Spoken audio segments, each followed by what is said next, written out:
원한다면 지금 당장 행복할 수 있다. 우리를 행복하게 하는 것은 얼마나 많이 가졌느냐가 아니라 얼마나 많이 즐기느냐에 있다. 상실을 겁내지 않을 때 비로소 인생을 즐길 수 있다. 하지만 지금보다 더 행복하거나 남들보다 더 행복하기를 원한다면 불행해질 수밖에 없다. 행복이란 비교될 수 없으며 그런 욕망은 아무리 채워도 만족을 모르기 때문이다. 조이부 카페에 오신 것을 환영합니다. 오늘은 행복하기란 얼마나 쉬운가라는 책을 가지고 왔습니다. 앤소니 드 멜로 지음, 이연주 옮김, 샨티 출판사입니다. 행복. 기독교 문학에서 가장 많이 인용되는 구절들 가운데 하나가 아우구스티누스의 이 말이다. 오 주님, 우리 가슴은 당신을 위하여 창조되었고 당신 안에 머물기까지 쉴 수가 없나이다. 이 구절을 읽을 때마다 나는 인도의 위대한 신비주의의 시인 카비르가 생각난다. 그는 다음과 같은 말로 시작되는 아름다운 시 한 편을 남겼다. 물속의 고기가 목마르다는 말에 나는 웃었네. 상상해보라. 물고기가 물속에서 목이 마르다? 어떻게 그럴 수 있는가? 우리 인간들은 하나님 품에 안겨 있으면서 쉬지를 못한다. 창조된 세계를 보라. 나무, 새, 풀, 짐승들 모두가 기쁨으로 충만해 있다. 모든 피조물들이 행복하다. 물론 그들에게도 고통, 괴로움, 성장, 쇠퇴, 늙음, 그리고 죽음이 있다는 사실을 나는 안다. 분명 이 모든 것들이 피조물 안에 있다. 그러나 우리는 무엇이 그들을 행복하게 하는지 알아야 한다. 유독 사람만이 목마르고 사람만이 쉴 줄을 모른다. 무엇이 사람을 불행하게 만드는가? 무엇을 어떻게 하면 그 불행을 행복으로 바꿀 수 있을까? 어째서 사람들은 저토록 슬픈 것인가? 까닭은 그들이 틀린 생각과 잘못된 태도로 살아가기 때문이다. 행복에 대하여 그들이 가진 첫 번째 틀린 생각은 그것이 감각의 쾌락, 재미, 도취를 의미한다고 보는 것이다. 그런 생각에 근거하여 사람들은 이리저리 마취제와 흥분제를 찾아다니다가 결국 좌절하고 만다. 이것이 우리가 스스로 벗어나야 하는 첫 번째 틀린 생각이다. 우리가 도취되어야 할 유일한 것은 생명 자체다. 생명은 우리를 조용히 도취시키면서 언제까지나 이어진다. 생명 아닌 다른 무엇에 도취되는 것은 행복이 아니다. 행복에 대한 두 번째 틀린 생각은 우리가 자신의 행복을 추구할 수 있고 그것을 얻기 위하여 무엇을 할 수 있다고 보는 것이다. 지금 나는 뒤에 스스로 뒤집을 말을 하고 있다. 우리가 행복에 이를 수 있다는 말을 할 것이기 때문이다. 그러나 행복은 추구해서 얻어낼 수 있는 무엇이 아니다. 그것은 언제나 하나의 결실이다. 행복에 대한 세 번째이자 가장 치명적인 오해는 그것을 다른 사람이나 바깥 사물 또는 상황에서 찾을 수 있다고 보는 것이다. 직업을 바꾸면 행복해지겠지. 이사를 가면, 다른 누구와 결혼을 하면 행복할 거야. 행복은 밖에 있는 그 무엇과도 상관이 없다.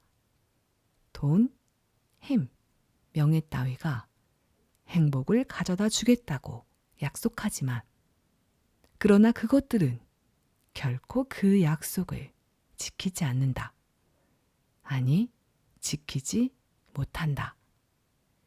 오히려 가난한 사람이 행복할 수 있다. 나치스에 잡혀 수용소 생활을 한 사람의 이야기를 읽었다. 그 가련한 사람은 날마다 고문을 당한다. 어느 날 나치스가 그를 다른 감방으로 옮긴다. 그런데 그 방에는 작은 창문이 있어 그리로 낮에는 푸른 하늘이, 밤에는 별들이 보인다. 그가 뛸 듯이 기뻐하며 뜻밖의 행운을 가족에게 편지로 알린다. 이 대목을 읽으면서 나는 내 방을 보았다. 내게는 마음 놓고 감상할 드넓은 자연이 있다. 어디든지 원하는 곳이면 갈 수 있는 자유가 있다. 그런데도 나는 그 가련한 사람이 맛보았던 것과 같은 희열을 과연 얼마나 경험하며 살고 있는가. 또 다른 소설의 주인공은 시베리아 집단 수용소에서 강제 노동을 하고 있다. 어느 날 새벽 운 좋게도 빵 한 개를 손에 넣는다. 그는 생각한다. 빵 조각을 조금 남겨두었다가 이따 밤에 배가 고파 잠이 오지 않을 때 먹어야지. 하루 노동을 마치고 돌아와 고된 몸을 눕힌 그가 얇은 담요를 덮고는 오늘은 참 재수 좋은 날이었어. 찬바람 맞으며 야외 작업을 하지 않았으니까. 게다가 오늘 밤엔 배가 고파서 잠이 깨었을 때 먹을 빵도 있잖아. 이렇게 혼잣말을 하며 행복하게 웃는다. 그가 행복하게 웃었단다. 믿어지는가? 언젠가 전신 마비된 여인을 만난 적이 있다. 사람들이 그녀에게 물었다. 무엇이 당신을 이토록 행복한 얼굴로 살게 하는 거요? 그녀가 답했다. 나는 아직 살아있어서 온갖 놀라운 일을 겪을 수 있고 아름다운 일도 할 수 있지요. 마비된 몸으로 입원해 있으면서 행복으로 충만하다. 얼마나 특별한 여인인가. 행복은 바깥에서 찾아지는 것이 아니다.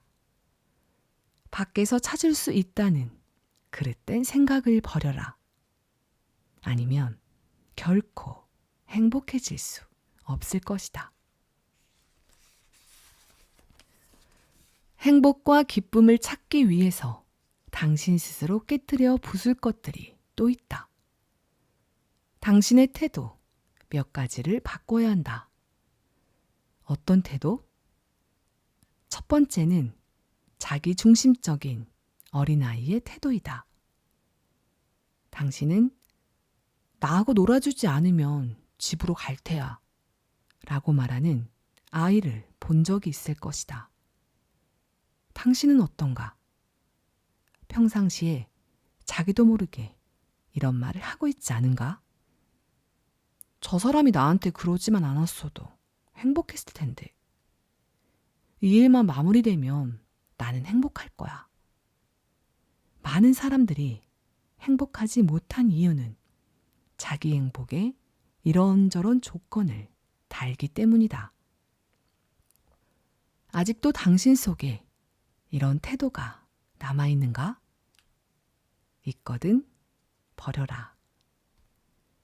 온갖 것을 달라고 하나님께 떼를 쓰는 사람이 있었다. 하루는 하나님이 그에게 이르셨다. 내 성화에 질렸다. 딱 3가지 소원만 말해라. 모두 들어주겠다. 그리고 그것으로 끝이다. 다시는 내 청을 들어주지 않는다. 자, 3가지 소원을 말해보아라. 그가 신이 나서 하나님께 여쭈었다. 아무거나 말씀드려도 됩니까? 되지. 하지만 3가지다. 그 이상은 안 돼. 하느님도 아시지요. 말씀드리기가 좀 부끄럽긴 합니다만 제 마누라 좀 어떻게 해주십시오. 늙은 여편네가 저를 여간 구박하는 게 아니거든요. 정말 참을 수가 없습니다. 도저히 같이 못 살겠어요. 제 마누라를 없애주시겠습니까? 그렇지. 내 원대로 해주마. 곧 아내가 죽었다. 그는 약간 미안했지만 이내 흐뭇해져서 속으로 생각했다. 매력 있는 젊은 여자와 결혼해야지. 그런데 일가 친척과 친구들이 장례식에 와서 고인이 생전에 얼마나 좋은 사람이었는지를 회상하기 시작하자 그의 마음이 바뀌었다. 그리고 슬퍼졌다. 결국 그가 하나님께 말씀드렸다. 하느님, 돌이켜보니 제가 참 훌륭한 아내와 살았군요. 그런데 아내가 살아있을 때는 그런 줄 몰랐습니다. 하느님, 제 아내를 돌려주십시오. 하나님이 말씀하셨다. 좋다. 이것으로 너의 2번째 소원이 이루어졌다. 이제 그에게는 소원 하나가 남았다. 뭘 달라고 하나? 그가 자문을 구하러 친구들을 찾아갔다. 한 친구가 말했다. 돈을 달라고 하게 돈만 있으면 뭐든지 되는 세상 아닌가? 다른 친구가 말했다. 건강을 잃었는데 돈이 무슨 소용이람? 건강을 달라고 하게. 곁에 있던 다른 친구가 말했다. 내일 모레 죽는다면 건강해서 뭘 하나? 영생 불멸을 달라고 하게. 그 가련한 사람은 정말 무엇을 소원해야 하는지 알 수 없었다. 다른 한 친구가 이렇게 말했던 것이다. 사랑하는 사람이 없는데 영생 불멸이 무슨 소용인가? 사랑을 달라고 하게. 그는 생각하고 또 생각했지만 마음을 정할 수 없었다. 그렇게 하루 이틀, 한 달, 1년, 3년, 세월이 흘렀다. 어느 날 하나님이 그에게 물으셨다. 언제 너의 3번째 소원을 말할 참이냐? 그가 대답했다. 하느님, 머리가 복잡해서 무엇을 소원해야 하는지 모르겠어요. 하느님께서 가르쳐 주실 수 있겠습니까? 하느님이 웃으며 그에게 이르셨다. 좋다. 내가 무엇을 소원하면 좋을는지 말해주마. 너한테 어떤 일이 일어나도 행복할 수 있게 해달라고 빌어라. 그것이 비결이다. 2번째 잘못된 태도는 집착이다. 좋지 않은 감정들에 집착하는 한 당신은 결코 행복할 수 없다.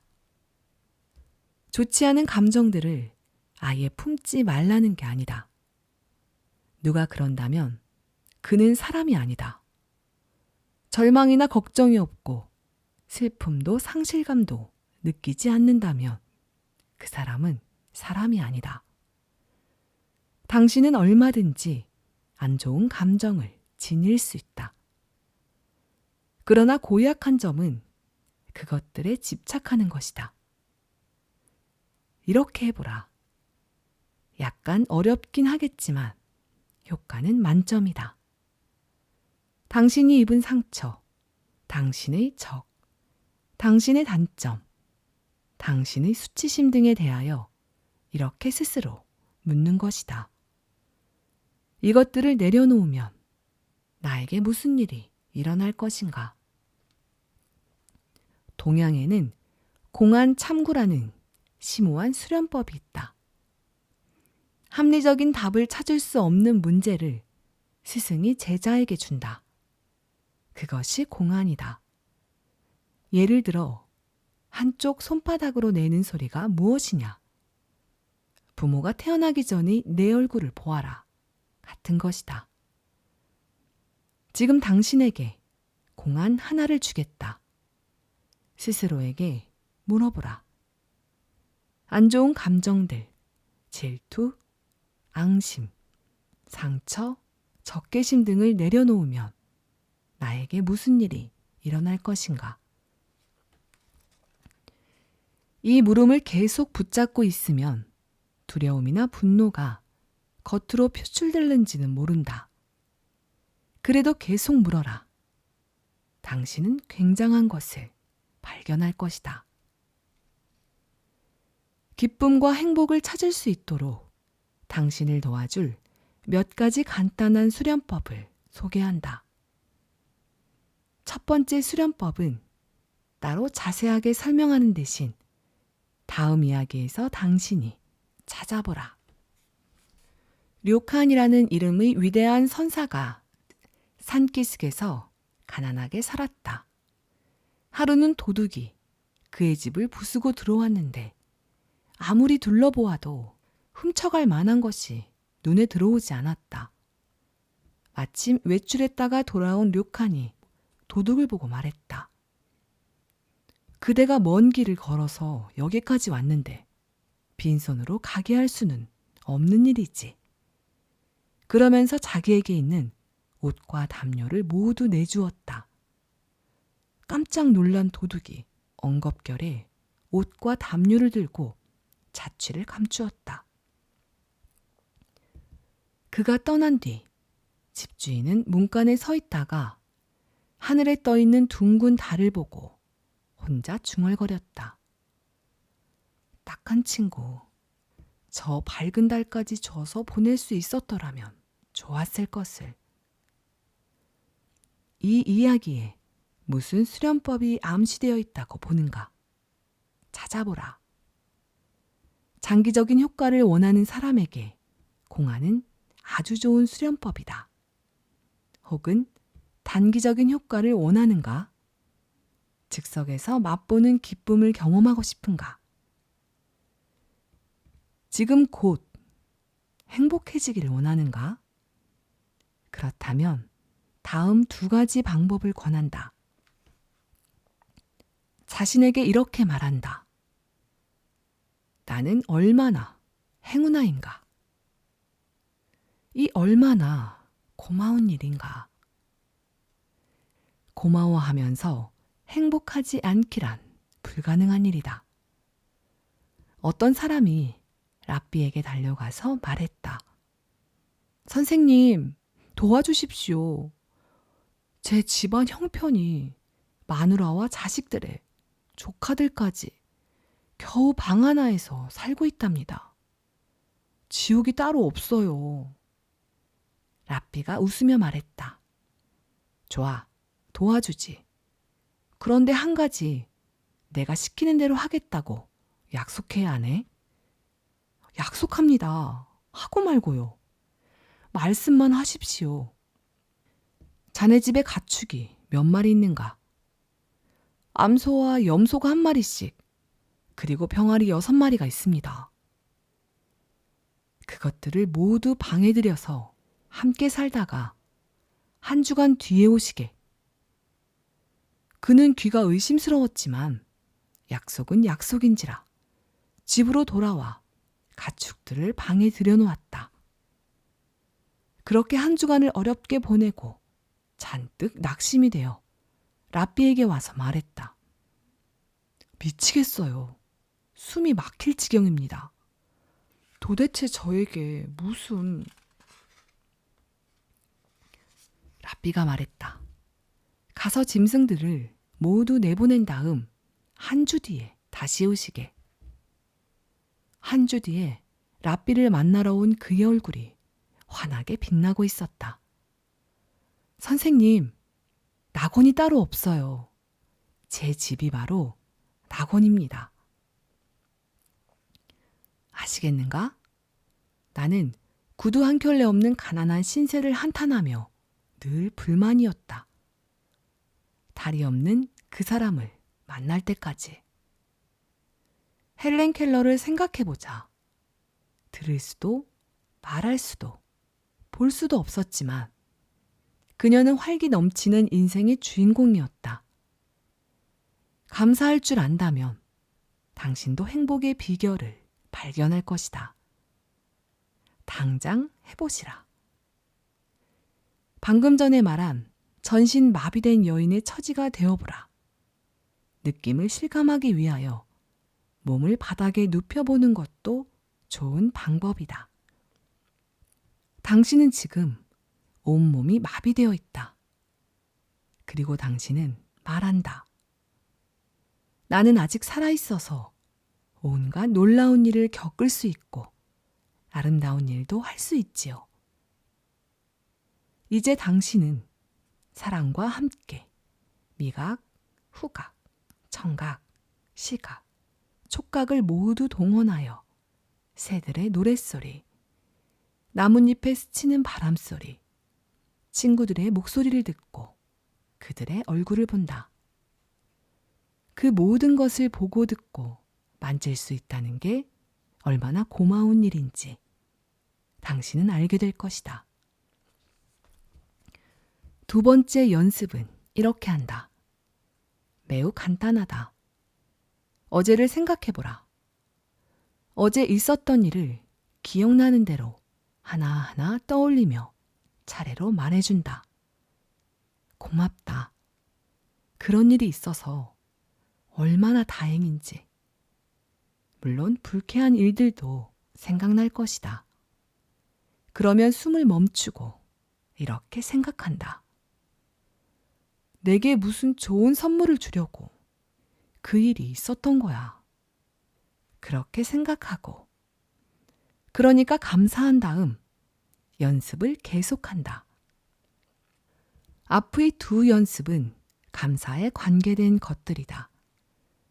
마지막 세 번째 연습은 믿음, 모든 것이 나에게 좋은 결과를 가져다 주기 위하여 하나님의 허락을 받고 내게 주어진 것이라는 믿음에 관계된 것이다.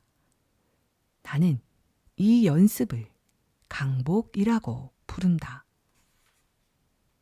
지난날에 있었던 일들을 기분 좋은 일이든 나쁜 일이든 생각나는 대로 떠올린다. 그리고 말한다. 나를 위해 좋은 일이었어. 그래, 좋은 일이었어.